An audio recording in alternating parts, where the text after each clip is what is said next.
Duff Podcasts.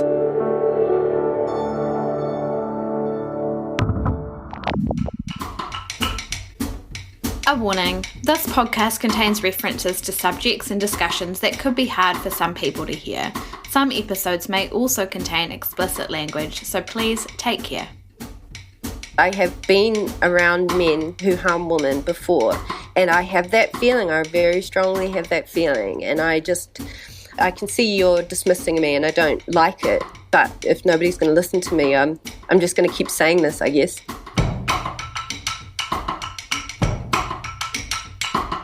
Queenie, Queenie, don't drop the ball. Queenie, Queenie, don't drop the ball. Queenie, Queenie, don't drop the ball. Down come baby, cradling on. Welcome to Tell Me About It, the podcast where we're undoing our socialisation to agree with everything, one excruciating conversation at a time. I'm Noelle McCarthy. I'm Michelle Duff. And I'm Kirsty Johnston, and this week we're talking about how to recognise when a man has crossed a line. So those situations where you feel kind of weird and uncomfortable, but you're not really sure why, and afterwards you don't know whether it was just you or not. Yeah, like the kind of things you try to tell friends about and end up wondering if, like, you're just being dramatic. Yeah, and if you told a male friend, they might be like, oh, but was he just being friendly, or is he just kind of awkward? Yeah, and that's the kind of thing that I imagine so many of us can relate to. We've had those experiences. And the story that we're talking about today, Michelle, is a story that you did a few years ago that actually ended up with a pretty serious outcome. Like, it ended up with someone being jailed for rape. And later on, we're going to meet one of the women who went on the record for your story, which meant that Duff could publish his name. It's so incredible when people go on the record in that way, because it's so easy for people who've either been victims of kind of like borderline sexual assault or witnessed it to kind of second guess themselves and not come forward or not be willing to back themselves and say, actually, no, like what I saw was wrong. Yeah, I mean, that's the only way that Me Too stories were written at all, really, because women were, and some men were kind of ready to come forward and speak and put their names to what they'd seen or experienced. As two journalists, right, who have heaps of experience in this area, because I know... It's true, we are journalists. This is a fact, not fake news. But are there certain things that make Me Too stories, like, especially hard to report? Oh, yeah, there's heaps of stuff. Like, one major thing is usually the lack of documents or, like, lack of other hard evidence in terms of, like, videos, photos, and then, yeah, people going on the record. And that makes, like, going on the record makes sense why people have to sort of think twice about doing that. It's really risky because for a woman, in a way, you're almost risking your reputation, as fucked up as that is. You know, people might not believe you, or they might judge you for what you did or didn't do. And before Me Too came along, we're thinking 2018 now, these kinds of stories weren't even really news. I mean, in the story we're going to be talking about today, I remember that me and my colleague Amanda Saxton, who reported the story with me, we had all this evidence that we were going through and with an editor, and I remember him saying, but where's the ass grab? What? Oh my God, Michelle. So, like, they're looking, aren't they, like, for that gotcha moment, for that moment where you can go, okay, this is it, and we build it from here. But those moments don't necessarily exist in these stories in the traditional way. No, well, they don't. Like, even when the story is published, other people simply might not see the behaviour as problematic. Like, I'm thinking about that viral story from the New Yorker cat person. Do you remember that? Oh my God, I totally remember Cat Person. I bought her book. It was by a woman called Kirsten Rupinian, and it went mad viral, didn't it? Like, she's a great writer. But I know after the story was published later, quite a bit later, she got a bit of grief for having written about a real person in Cat Person. It was based on a real man, apparently, a man who died. But anyway, remind us, Kirsty, what was it actually about? small tangent, but yeah. Yeah. So it was a story about I get wound up about this stuff. I think this is very interesting, but anyway. I know. I actually want to borrow that book off you, so make a note, please. But yeah, Cat Person was a story where this girl had like an older boyfriend who was kind of sexually creepy, and where the relationship definitely had some power issues, but not in an overt way that you consider criminal. Kind of similar to that story about that comedian Aziz Ansari, who, like, depending on your perspective, like, just badly fingered a woman, or like or on the other hand, like, pressured her into sex. Like, two things. I'm just want to point out that I'm really proud we've said the word fingered in not one but two episodes now. Yeah. Hashtag. I paused and then I was like, oh yeah, it's just going to have to come out. That's just going to be there. Yeah. Congratulations, Kirsty, for the first fingered of the episode. But also, right, on that Aziz Ansari story, I actually thought that was really badly reported, because, like, it had gaps. It was one story, it wasn't, I didn't feel like it was sort of cleanly or fairly handled. And I guess, there's a downside when these things are badly handled, because you do get pushback. But on the other side, I totally related. Like, I totally related to this sort of sexual experience that was described. Like, that's a night I've had. That's a date I've been on. Yeah. And I also think, yes, the reporting was not perfect, and I don't think the website that it was on even exists anymore. But also, like, why was there such a big to-do about the reporting and not so much about, it almost seemed like a deflection from what the article was about, which was, as Kirsty says, like a massive power imbalance between two people, one who's famous, one who's just a woman trying to go about her night. And yeah, I mean, we've all been trapped in apartments with men, but actually I think a few of us probably have. And, you can look at that story and think, oh, it's not that bad, why don't you just leave or whatever. But actually, when there's a situation where one person leaves thinking that their behaviour was absolutely fine and another person feels like they were assaulted, then that is a major issue. And I think that's kind of the dynamics that are at play here. Yeah, it's like that weird socialization again, or that setup where in, hetero relationships, men are seen as like the convincer, and women are supposed to be, well, I guess, like, convinced, right? They're supposed to be saying, no, but they mean yes. And the man's role in this is just to, like, win them over, kind of like some, like, game of cat and mouse almost. Yeah, like you're supposed to hold out until some magic moment, but the holding out's a really important part of it. Jeez. There was an unequal power dynamic like that, though, Michelle, in the story that we're talking about today, wasn't there? That story that you reported on. Can you explain a bit about what that was? Yeah, so Craig Koenig was the boss of a charity ship in the Pacific called the Floating Foundation. He populated his boats with young women who he would bully and target for sex. And a lot of this, I think, was possible because of that dynamic we've discussed, where he's the man in charge, they work for him, and so how much of it is just, normal behaviour? Well, it turns out in this case it wasn't. So some of the women who were on board that ship in 2017 came forward a year later and talking about some of his behaviour, and we needed to put a story together that would name him. So our guest today is a woman called Simone Cahoe, and we're going to talk to her about what she observed. She was on the boat in 2016. So, yeah, she noticed that some of what was happening, which maybe on its own wasn't illegal, but for her was a pattern, and for her was really disturbing. And Michelle's actually got COVID brain fog, and I also think she might be struggling to breathe. You did so well, Michelle. That was amazing. That was great. Wasn't it? I'm just going to take a sip of water. Just don't mind me. Just mute myself for a moment. Anyway, what were you going to help her out by saying, Kirsty? You were going to finish this. I'm just going to add that Simone and the others that went on the record actually led to another woman coming forward, like an ex-girlfriend of this guy Craig, and she reported her rape to the police and it went to court, and Craig was actually jailed for 5 years, so it had a massive impact.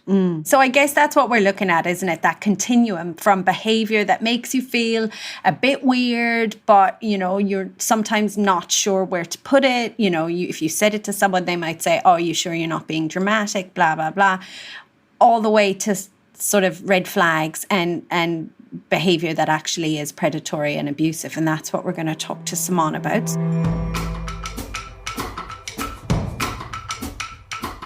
And just a heads up, in this interview, you'll hear a bleep over someone's details when Simone is talking. We've done this to protect that person's privacy. So Simone is a poet and a writer and a broadcaster as well. And she's here now to talk about that experience she had working with Michelle on the story. Welcome, Simone. Hi, Noelle. How are you doing? Yeah, I'm good. We're all here. Kia ora. One of the things that really impressed me when we talked was which was, after the voyage, was how certain you were that you didn't second guess the red flags that you'd seen when you were on the boat, and you really backed yourself. And I remember you saying, and I have the quote here from our first interview, so I'll read it out if you don't mind. You said, the way he plays with women's minds and emotions and plays with them sexually, and the way it's tied up with the working environment is really twisted. There's no question it's crossed the line, and he has no sense that it's wrong to hurt women. So what do you think made you sort of so confident when other women weren't, some of the younger women? Maybe being 38 helped a little bit with that. I haven't been so awesome in my own relationships picking up when a guy is behaving badly, but I have had, relationships that were hurtful.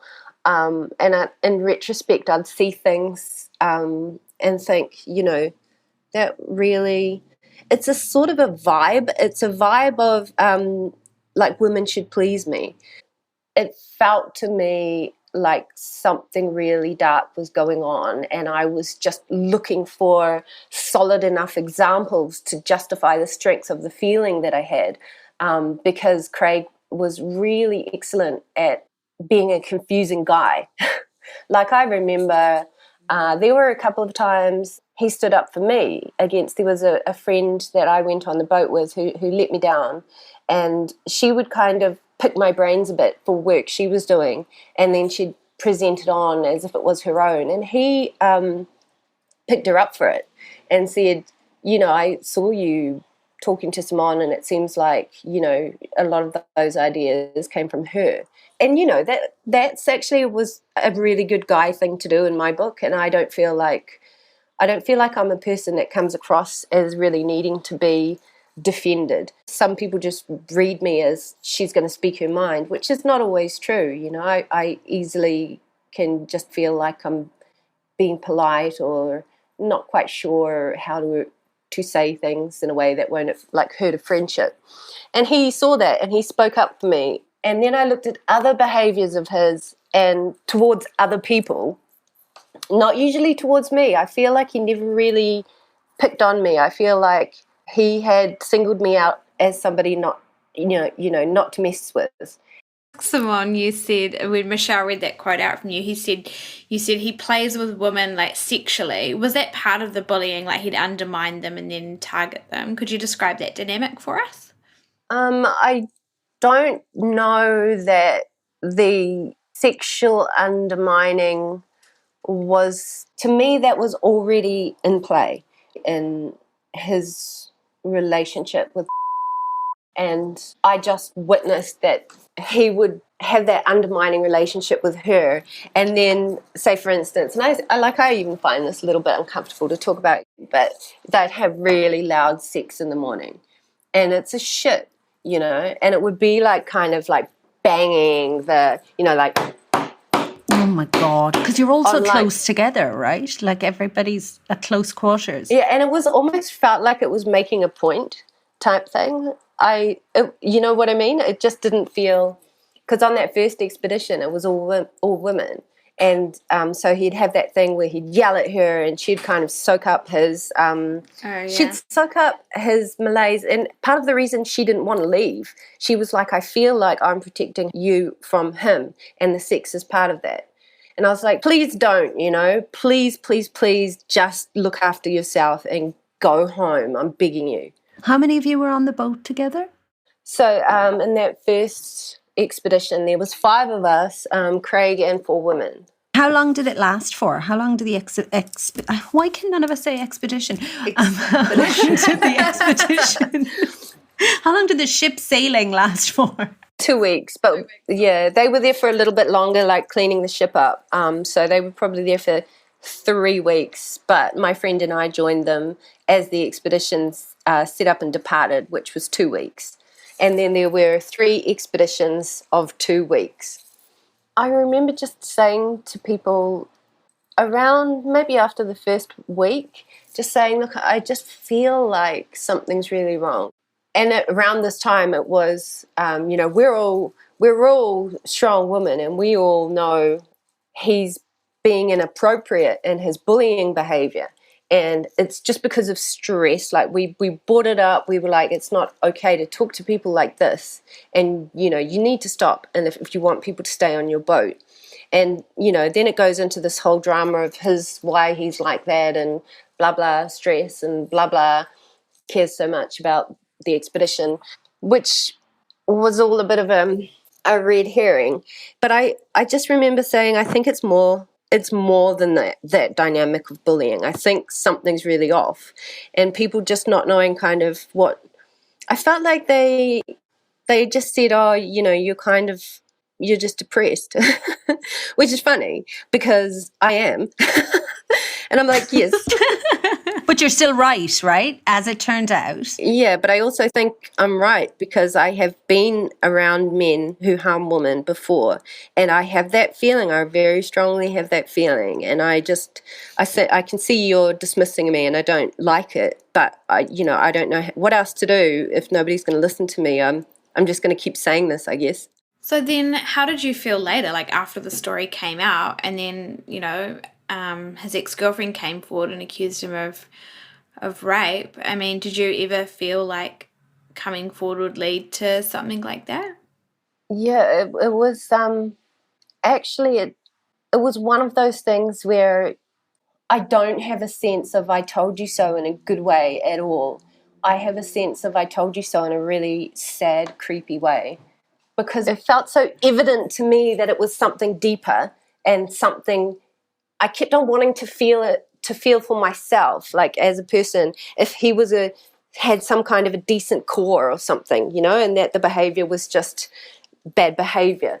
And I kept feeling like I'm not sure about that. I'm really, really suspicious about how deep this goes. So what has that meant for you, Simone, like having been through this experience? What has it sort of led to in your own life? Any sort of reflections?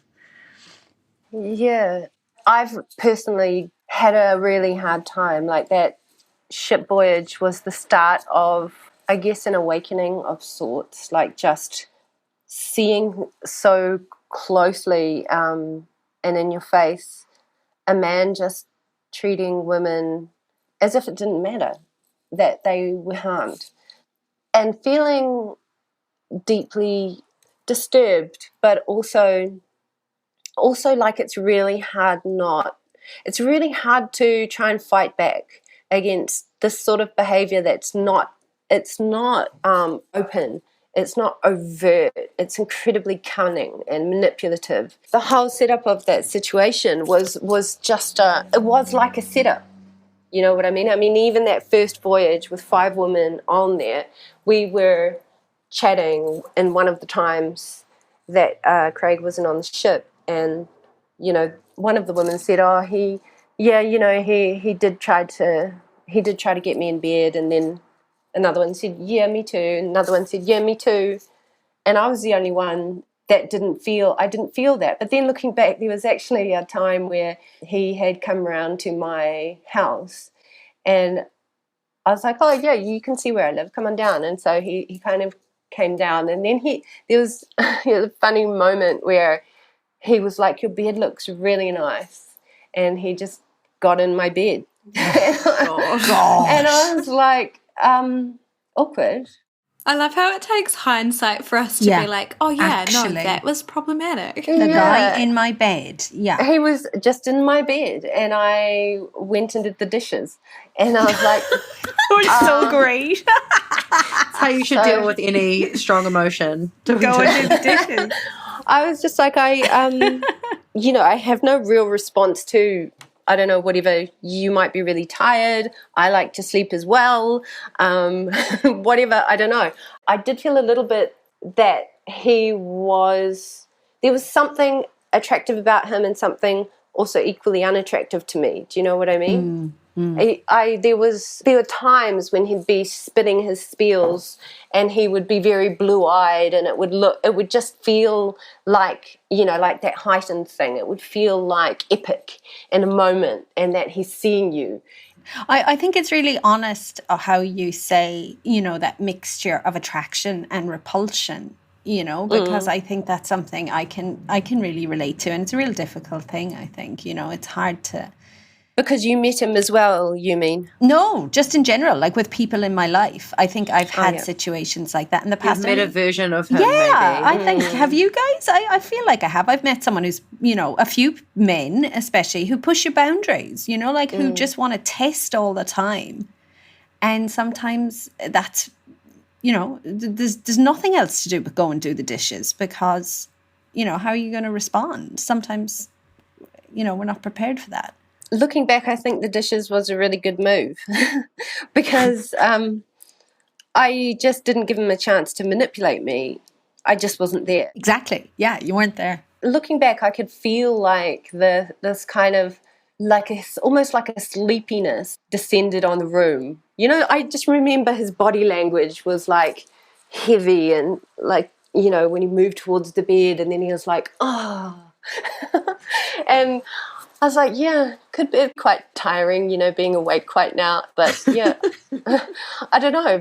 I'm just going to do the dishes. And that, that was good because I just was out of that area. And then he got the message after however long, I can't remember how long, and just kind of got himself up and left. And this was the middle of the day. Yeah. How do you feel about everything now? Like, we're coming to the end. So I just want to know sort of, did being involved in the story bring you along with it? Did that help it turn into something else in your experience working with Michelle Simon?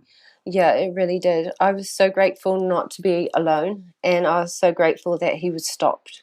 And I was so grateful this woman who came forward from the past had her day of justice, and the resolution that she got, she had been through a real violation and injustice and carried that in herself. And now it's been, the accountability for that has been put where it belongs. And to think that wouldn't have happened without this story being picked up, it's scary to me.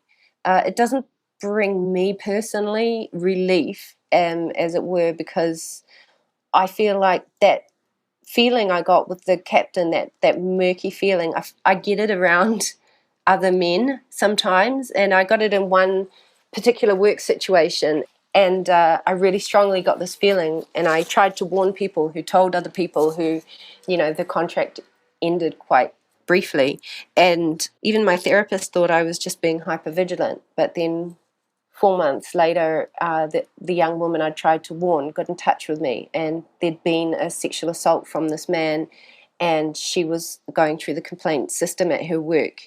I feel like there are so many predators like this who are really, really good at getting away with it, and won't stop until they are stopped. It's really depressing because you see what the person you're fighting against, the wiggles that they do and the contortions and the fact that they have so much resilience.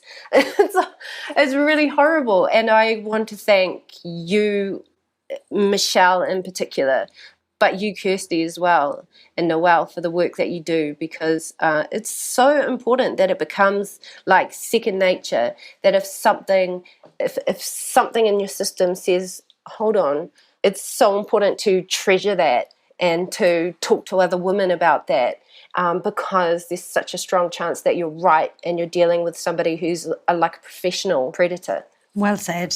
Brava. Kia ora, thank you. Yeah. And thank you, Simone, because if it hadn't been for you, then that story may not have even made it over the line. And actually, you and everyone else who talked to me are the ones that need to be thanked for that. Thanks, Michelle. Kia ora. Kia ora, Simone. Thanks so much.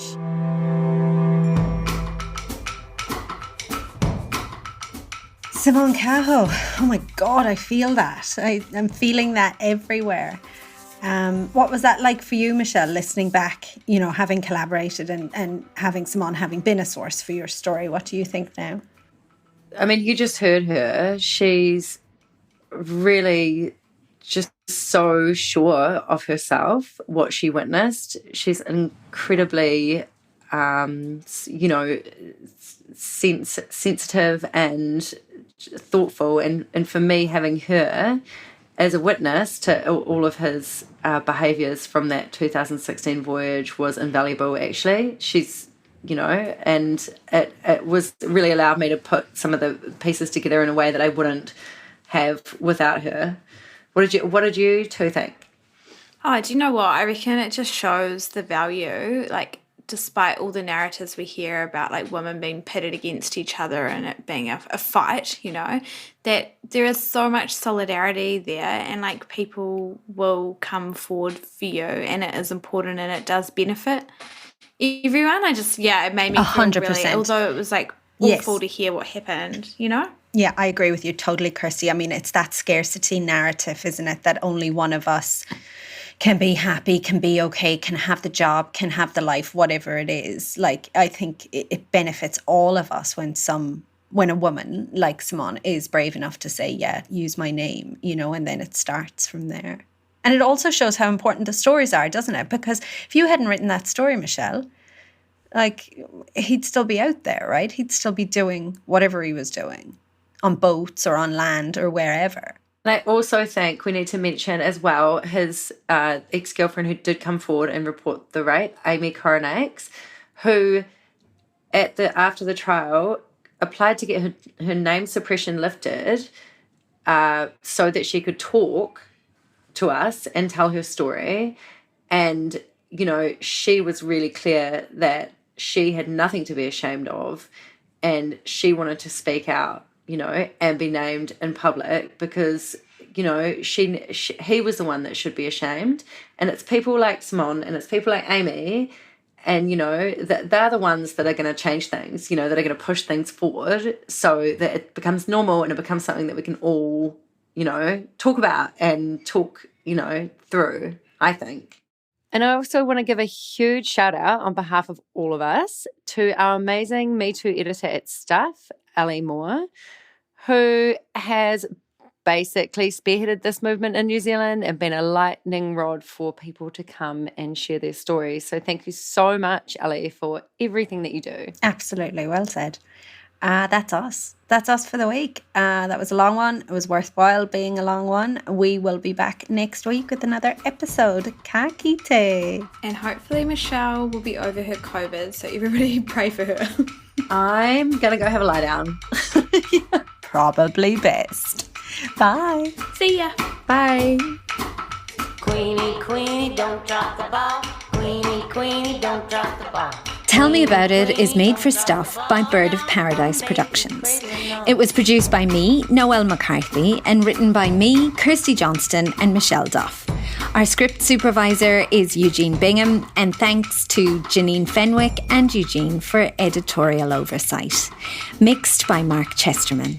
And our theme tune is Queenie Queenie by Tammy Nielsen, our queen. You can like the podcast and leave a review on Apple, Spotify, or wherever you get your podcasts. Tell Me About It is made possible by funding from New Zealand On Air. Queenie, Queenie, don't drop the ball. Queenie, Queenie, don't drop the ball. Queenie, Queenie, don't drop the ball.